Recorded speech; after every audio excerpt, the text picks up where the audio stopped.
first thing that I really think describes St. Paul's is curiosity. Our students are here to get a wonderful education, and that means a lot more than getting good grades and getting into a good college. They're really curious to understand. The conversations I overhear in the student center are deep, they're rich, they're discussing things that matter. They're also having a lot of fun together, but that curiosity really transcends everything. I did preview it a little bit. I'm talking about being 100% boarding. We are one of the few high schools in our country where every single student lives in the dorm together. Even our faculty students, your math teacher's child may attend school here, and they live at one end of campus and their child is in a dorm room on the other. So there's a real shared experience that comes with that it's hard to replicate when you have even a small population of people leaving at the end of the day. Here, everybody is in the same rhythm and the same incredible opportunities afforded to all of our students. So that's a big thing that I think sets us apart. We also gather as a community 4 times a week. It is hard to get 500 students and 150 faculty together, and we do it. We prioritize it. It's intentional. We do this 4 mornings a week in our chapel program. And the way that chapel is designed is that we look at each other, we face each other in this beautiful structure that's designed for contemplation and for understanding there are bigger things in our world. We get to see the faces of the entire community every morning. And one of my favorite parts of the day is watching, I get there early sometimes because I love this, watching the students just funnel into chapel from the dining hall, from their dorms, from an early morning workout, whatever they're doing. They're all coming together, and then after chapel gets out, everyone is heading off to classes and their various commitments. And that's just a magical thing. Our chapel program is essential to who we are as a school because we talk about the greater good. Our school prayer talks about being eager to bear the burdens of others. And I think the fact that we can gather in this way allows us to remind our students regularly that there are large things at play in this world. It's hard to do it in 3 words, but I'm gonna try. The first thing that I really think describes St. Paul's is curiosity. Our students are here to get a wonderful education, and that means a lot more than getting good grades and getting into a good college. I think they're really actually inspired by what's happening in our world and what has happened in history and what happens in the science classrooms, and they're really curious to understand. The conversations I overhear in the student center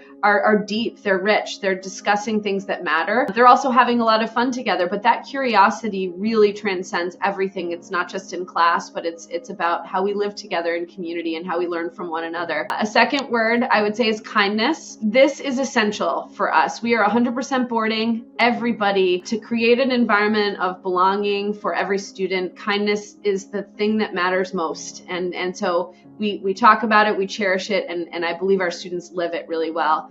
And then finally, the third word for me would have to be involvement. And that is because our students, they are so motivated to be their best selves and to get involved in anything they possibly can.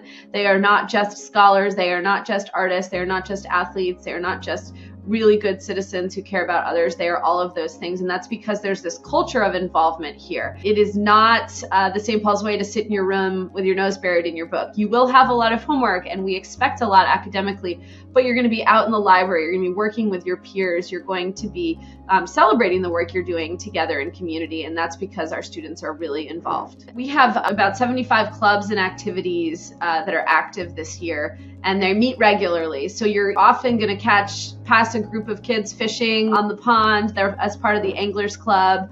You might pass a group of students hard at work in the publications room of the Student Center getting ready to release the Pelican, which is our student newspaper. You might see students out for a jog as part of our running club or walking dogs as part of St. Paul's. So I think that really students are active through those student-led clubs and activities. We also have, we're 2 miles from downtown Concord, so you can get all the creature comforts you need, good food, good restaurants, Starbucks, Target, all those good things. And so students love to do that. They also love to cook in the common rooms. All of our common rooms have kitchens, and our students will sometimes share parts of their own culture through some of those culinary delights that they create. And then I think just walking the trails and being outside. This campus is stunning.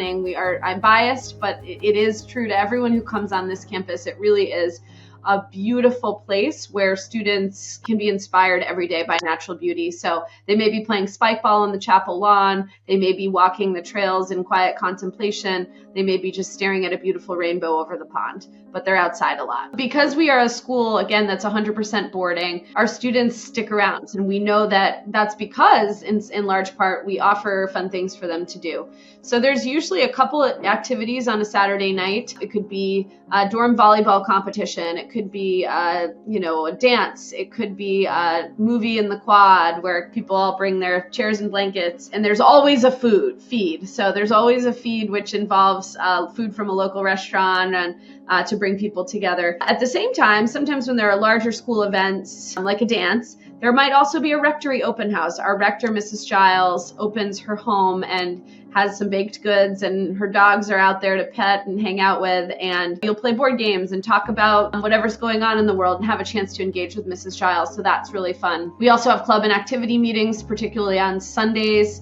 And this is key, we live 2 miles from downtown Concord. So we have a shuttle that takes students to and from town. And it's a great way for them to get to know the local area and go grab a bite to eat with friends and whatnot. So that's popular on the weekends.